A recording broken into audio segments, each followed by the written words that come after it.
Dear students, लोक प्रशासन की कक्षा में आपका स्वागत है। आज हम बीए पार्ट सेकंड के पेपर फर्स्ट के नए चैप्टर को शुरू करने जा रहे हैं। उसका नाम है लोकतांत्रिक प्रशासन। इस अध्याय में या आज की कक्षा में हम लोकतंत्र क्या है, लोकतांत्रिक प्रशासन क्या है और लोकतांत्रिक प्रशासन के क्या लक्षण हैं और उसके पश्चात हम उसका क्या निष्कर्ष निकलता है इसके बारे में पढ़ेंगे।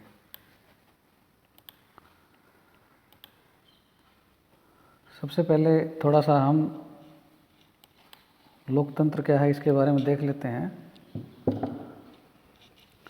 जैसा कि आप जानते हैं कि वर्तमान शताब्दी जो है मुख्यतः प्रजातंत्रीय शताब्दी मानी जाती है, जिसमें शासन के अन्य रूप जो हैं अधिनायक तंत्रीय जैसे जिसको डिक्टेटरशिप कहते हैं और कुलीन तंत्रीय जो राजशाही है की अपेक्षा लोकतंत्र को सर्वाधिक महत्व प्राप्त हुआ है। विश्व के अधिकांश राष्ट्रों में आज शासन सत्ता का जो संचालन है वो लोकतांत्रिक पद्धति से किया जा रहा है। एक ऐसी लोकतांत्रिक पद्धति जिसमें जनता अपने प्रतिनिधियों का निर्वाचन करती है और जनता द्वारा अधिकृत ये प्रतिनिधि एक निश्चित अवधि के लिए शासन कार्यों का निरूपण और संचालन करते हैं। लोकतांत्रिक पद्धति से निर्वाचित सरकार से यह अपेक्षा की जाती है कि वह देश के संविधान की निर्दिष्ट जो सीमाएं हैं उसमें रहते हुए संविधान के प्रावधानों के अनुसार देश का शासन चलाए। लोकतंत्र के साम्यवादी संस्करण में सौम्यवादी जो दल है उसका स्थान क्या होता है, सर्वोपरि होता है और जनता को उसके विरोध का अधिकार नहीं होता।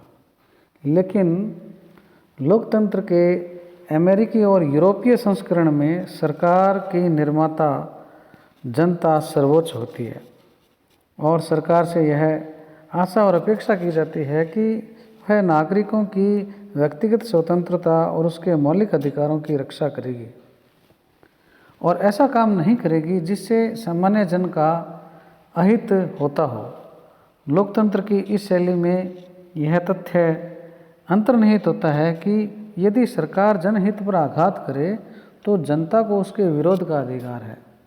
वास्तव में लोकतंत्र का अभिप्राय ही सरकार की निरंकुशता और अनियंत्रित शासन का विरोध है। इसलिए इन लोकतांत्रिक देशों में, जिनमें भारत का लोकतंत्र भी शामिल है, सरकार पर संवैधानिक नियंत्रण और सर्वोपरि रूप से कानून के शासन को महत्व दिया जाता है। तो इस प्रकार से लोकतंत्र जो है उसकी कुछ की खास बातें हैं। इसके पश्चात हम लोकतांत्रिक प्रशासन क्या होता है उसके बारे में थोड़ा देखते हैं। लोकतांत्रिक प्रशासन, जिसको हम इंग्लिश में डेमोक्रेटिक एडमिनिस्ट्रेशन कहेंगे, ऐसे लोकतांत्रिक देशों में स्वाभाविक रूप से यह अपेक्षा की जाती है कि उनका प्रशासन तंत्र भी क्या हो, लोकतांत्रिक हो। सेकेंड वर्ल्ड वार के पश्चात तीसरी दुनिया के ज़्यादातर देशों में लोकतंत्र का उद्भव तेजी से हुआ और नव स्वतंत्र राष्ट्रों ने अपने विकास के लिए लोक कल्याणकारी आदर्श को स्वीकारा। तभी से इन देशों में लोकतांत्रिक प्रशासन की जड़ें जो है वो गहराई से जम गई। लोकतंत्र और लोकतांत्रिक प्रशासन यद्यपि अलग अलग सार्थक शब्द हैं, किंतु दूसरा शब्द प्रथम के लक्षणों और प्रभावों से एक निर्णायक सीमा तक प्रभावित होता है। लोकतंत्रीय देशों का प्रशासन भी लोकतंत्रीय होना चाहिए, अर्थात लोकतंत्र के जो सार्थक आदर्श हैं जैसे मनुष्य की स्वतंत्रता और सम्मान, सामाजिक समानता व धार्मिक आस्था आदि ऐसे लोकतांत्रिक आधार स्तंभ हैं जिन पर लोकतंत्र का भवन टिका हुआ। लोकतंत्रीय देशों के प्रशासन से स्वाभाविक रूप से यह आशा की जाती है कि वह लोकतंत्र के आधारभूत मूल्य और आदर्शों की न केवल रक्षा करेगा बल्कि उनके संवर्धन में संपूर्ण शक्ति और निष्ठा से प्रयत्न भी करेगा। किसी भी देश में लोकतंत्र तब तक फलित नहीं हो सकता जब तक कि उस देश का स्थायी प्रशासन तंत्र पूर्णतया लोकतांत्रिक न बन जाए। प्रशासन ही वह तंत्र है जिसके माध्यम से जनता राज्य के संपर्क में आती है। ये बात हम पहले भी पढ़ चुके हैं। राज्य की जनता के साथ स्थायी प्रशासन जैसा व्यवहार करेगा, राज्य की जनता शासन और प्रशासन के बारे में वैसा ही मानस बनाएगी। इसमें कोई संदेह नहीं है कि शासन यदि लोकतांत्रिक हो और प्रशासन का आचरण निरंकुश हो तो जनता द्वारा देश के शासन और प्रशासन को लोकतांत्रिक नहीं माना जा सकता। ऐसे देश में प्रशासन के लिए जरूरी है कि उसके आचरण और व्यवहार में लोकतंत्र और उसके आदर्शों में समता और स्वतंत्रता दिखाई दे, उन्हें उचित महत्व दिया जाता हो, अपनी शक्ति और प्रभुत्व का दुरुपयोग न किया जाता हो, विकास कार्यों में जनता की भागीदारी को सुनिश्चित किया जाता हो, शक्ति के केंद्रीकरण के स्थान पर विकेंद्रीकरण को प्रोत्साहन दिया जाता हो,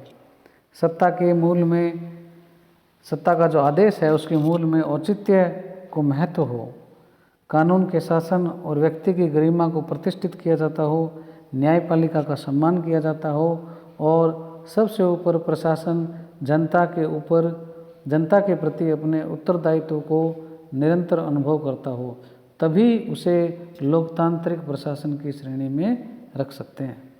संक्षेप में यह कह सकते हैं कि हम लोकतांत्रिक प्रशासन जो है वो लोकतंत्र के मौलिक आदर्शों की रक्षा करता है, उसका संवर्धन करता है और नागरिकों की व्यक्तिगत प्रतिष्ठा और गरिमा को सुनिश्चित करता है।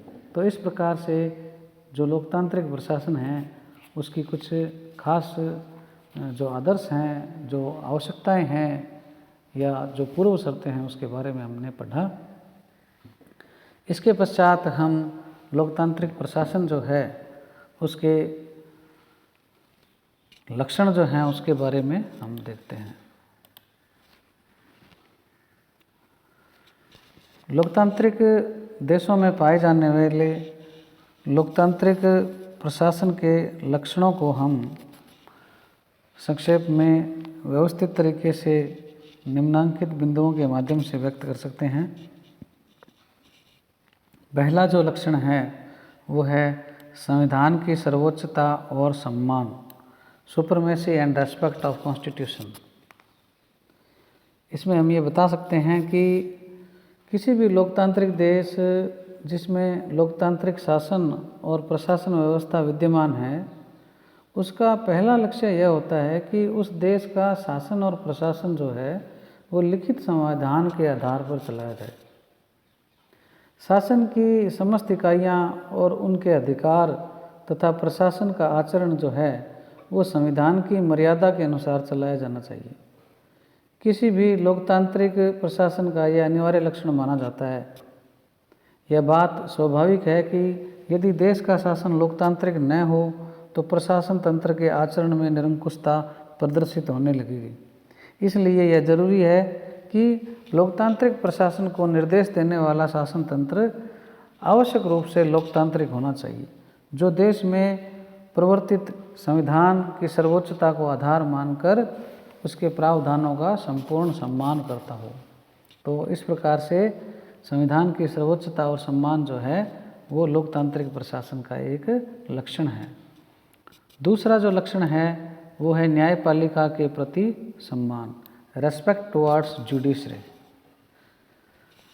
इसमें हम बता सकते हैं कि लोकतांत्रिक देशों में न्यायपालिका को देश के संविधान की व्याख्या और रक्षा तथा नागरिकों के मौलिक अधिकारों का संरक्षक माना जाता है। यदि देश के प्रशासन तंत्र द्वारा ऐसा कोई भी आदेश पारित किया जाता है जो नागरिकों के अधिकार और सम्मान को ठेस पहुंचाने वाला हो, तो नागरिक उस आदेश के विरुद्ध न्यायपालिका की शरण लेकर अपने अधिकारों की रक्षा की प्रार्थना कर सकता है। ऐसी समस्त स्थितियों में न्यायपालिका विचाराधीन विषय के गुण अवगुणों के आधार पर अपना निष्पक्ष निर्णय देती है। लोकतांत्रिक प्रशासन का यह जिम्मेदारी है कि वह न्यायिक निर्णयों को सम्मान सहित अक्षर से लागू करे। लोकतंत्र में न्यायपालिका को प्रशासकीय सहायता भी प्रशासन तंत्र ही उपलब्ध कराता है। तो इस प्रकार से न्यायपालिका के जो निर्णय हैं, संविधान जो है उसके प्रति क्या है, कानून के प्रति जो है वो क्या है, सम्मान व्यक्त करे, ऐसा अगर करता है तो वो लोकतांत्रिक प्रशासन है। तीसरा जो लक्षण है वो है व्यवस्थापिका के प्रति जवाबदेह, अकाउंटेबल टू लेजिस्लेचर। इसमें हम बता सकते हैं कि किसी भी लोकतांत्रिक देश का प्रजातंत्र जो है वो देश के संविधान और उस देश की व्यवस्थापिका या संसद द्वारा जो कानून बनाए जाते हैं उसके हिसाब से चलाया जाता है। संसदीय शासन व्यवस्था वाले देशों में यह बात और भी ज़्यादा महत्वपूर्ण है, क्योंकि प्रशासन का निर्देश करने वाली कार्यपालिका व्यवस्थापिका के प्रति जवाबदेह होती है। ये बात हम पढ़ चुके हैं पहले भी। वास्तव में कार्यपालिका का जो सदस्य होता है, जिसको मंत्री कहते हैं, वह अपने मंत्रालय के प्रशासनिक कामकाज के लिए व्यवस्थापिका या विधायिका के प्रति उत्तरदायी होता है। प्रत्येक मंत्री इस बात के लिए उत्तरदायी है कि उसके मंत्रालय का कामकाज देश के संविधान और संसदीय विधि की जो मर्यादाएं हैं उसके अनुसार चलाया जा रहा है। प्रत्येक लोकतांत्रिक प्रशासन संसद और संसदीय समितियों का सम्मान करता है, संसद में पूछे गए प्रश्नों का अपने मंत्री के माध्यम से जवाब देता है। संसदीय समितियों की सूचना पर प्रशासनिक अधिकारी उसके समक्ष उपस्थित होकर प्रशासनिक पक्ष प्रस्तुत करते हैं। इस प्रकार एक और लोकतांत्रिक प्रशासन संसद द्वारा जो बनाई गई विधियां हैं या स्वीकृत नीतियां हैं उसको क्रियान्वित करता है। दूसरी ओर संसद में प्रशासनिक कामकाज के बारे में पूछे गए प्रश्नों का मंत्री के माध्यम से जवाब भी देता है। इस प्रकार से लोकतांत्रिक प्रशासन जो है वो व्यवस्थापिका के प्रति जवाबदेह होता है।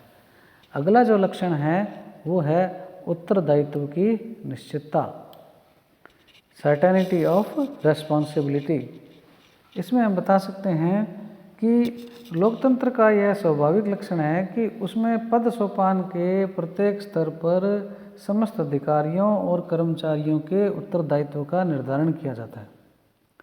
प्रत्येक स्तर का अधिकारी निश्चित दायित्वों का निर्वाह करता है। प्रत्येक कर्मचारी के लिए यह स्पष्ट होता है कि वह किस अधिकारी के द्वारा निर्देशित किया जाएगा। उत्तरदायित्वों की इस निश्चितता का अर्थ यह है कि यदि कोई अधिकारी अपने निश्चित दायित्व का निर्वाह करने में असफल रहता है तो न केवल उसका तत्काल पता लगाया जा सकता है, बल्कि ऐसे प्राधिकारी या अधिकारी के विरुद्ध अनुशासनात्मक कार्रवाई भी आसानी से की जा सकती है। तो इस प्रकार से क्या है, लोकतांत्रिक प्रशासन में उत्तरदायित्व की निश्चितता होती है। इसके पश्चात अगला जो लक्षण है वो है राजनीतिक कार्यपालिका को निष्पक्ष परामर्श, impartial advice to political executive. इसमें हम बता सकते हैं कि सभी लोकतांत्रिक देशों में प्रशासन तंत्र का यह सामान्य दायित्व है कि वह देश की राजनीतिक कार्यपालिका को निष्पक्ष और निर्भीक होकर परामर्श दें। लोकतांत्रिक देशों में निर्वाचित राजनीतिक कार्यपालिका कभी कभी इतनी अदक्ष और अव्यवसायी या इमैच्योर हो जाती है कि वह संविधान और संसदीय अधिनियमों की बारीकी तकनीकों से पूर्णतः परिचित नहीं होती। इसलिए उच्च प्रशासनिक अधिकारी जो हैं वो मंत्रियों को राजकाज चलाने के लिए निष्पक्ष परामर्श उपलब्ध कराते हैं। इस परामर्श की निष्पक्षता और निर्भीकता किसी भी देश के लोकतंत्र के स्तर को निर्धारित करती है। तो इस प्रकार से राजनीतिक कार्यपालिका को प्रशासन जो है वो निष्पक्ष परामर्श उपलब्ध कराता है। इसके पश्चात अगला जो लक्षण है वो है कार्य क्षेत्र की मर्यादाएं, लिमिटेशंस ऑफ वर्क। इसमें हम बता सकते हैं कि प्रत्येक लोकतांत्रिक प्रशासन पर मानवीय अधिकारों की रक्षा करने की मर्यादा निश्चित होती है, जिससे उसका कार्य क्षेत्र भी सीमित और मर्यादित हो जाता है। लोकतांत्रिक प्रशासन के अधिकारियों की यह जिम्मेदारी होती है कि शासन और प्रशासन के समस्त कार्यों में वो मनुष्यता का सम्मान करेंगे।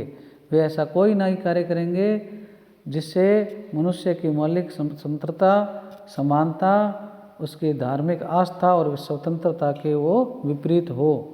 भारत में हमारे संविधान की प्रस्तावना में उद्घोषित सामाजिक, आर्थिक और राजनीतिक न्याय के जो आदर्श हैं और मौलिक अधिकारों की जो रक्षा है, उसको क्या है ध्यान में रखते हुए प्रशासनिक कामकाज चलाने की अपेक्षा हमारे प्रशासनिक अधिकारियों से की जाती है।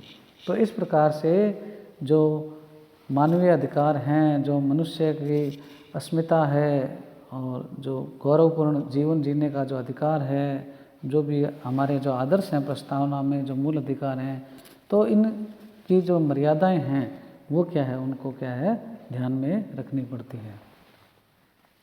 इसके पश्चात अगला जो लक्षण है वो है कानून की सीमा में आचरण।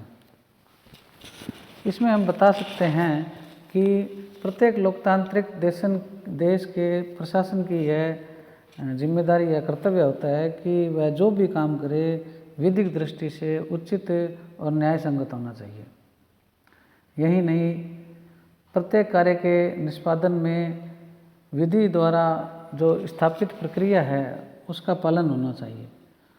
लोकतांत्रिक देश के लिए यह एक आवश्यकता जरूरी है, मानी जाती है, ऐसा होना जरूरी है प्रशासन के लिए।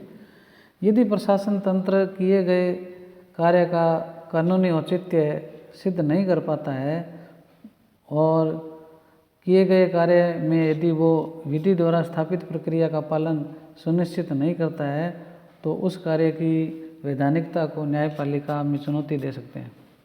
न्यायपालिका उक्त आधारों के अभाव में प्रशासनिक कार्रवाई को क्या है निरस्त कर सकती है। तो इस प्रकार से क्या है प्रशासन जो भी कार्य करता है लोकतांत्रिक व्यवस्था में, उसको क्या है विधि द्वारा स्थापित प्रक्रिया और विधि की संगत या उचित होना चाहिए। अगला जो लक्षण है वो है प्रशासन का ढांचा एवं लोकतांत्रिक आचरण, structure of administration and democratic behaviour. इसमें हम बता सकते हैं कि लोकतांत्रिक देशों के प्रशासन की जो संरचना है वो भी क्या है लोकतांत्रिक होती है।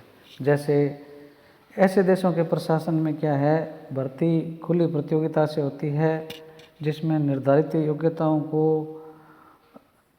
धारण करने वाले या रखने वाले प्रत्येक व्यक्ति क्या है सरकारी पदों के लिए जो ओपन कंपटीशन है, खुली प्रतियोगिता जो परीक्षा है, उसमें क्या है वो भाग ले सकता है। भर्ती की जो यह पद्धति है समस्त नागरिकों को विधि के समक्ष मानते हुए समान अवसर प्रदान करती है। लोकतांत्रिक देशों की जो विकासजन्य आवश्यकताएं हैं उसको ध्यान में रखते हुए प्रशासन में विशेषीकरण पर भी जोर दिया जाता है। संपूर्ण प्रशासनिक ढांचे में भर्ती योग्यता के आधार पर होती है, जो इस बात का ये प्रमाण है कि प्रशासन तंत्र में मनुष्य के सम्मान और उसकी योग्यता का वांछित आदर किया जाता है। तो आज हम इसके और भी लक्षण हैं, तो आज हम इतने ही लक्षणों के बारे में अध्ययन करेंगे। बाकी के जो शेष लक्षण हैं वो हम अगली कक्षा में पढ़ेंगे। आपको इससे संबंधित किसी भी प्रकार की जानकारी या जिज्ञासा की आवश्यकता हो तो आप मुझसे व्हाट्सएप पर संपर्क कर सकते हैं।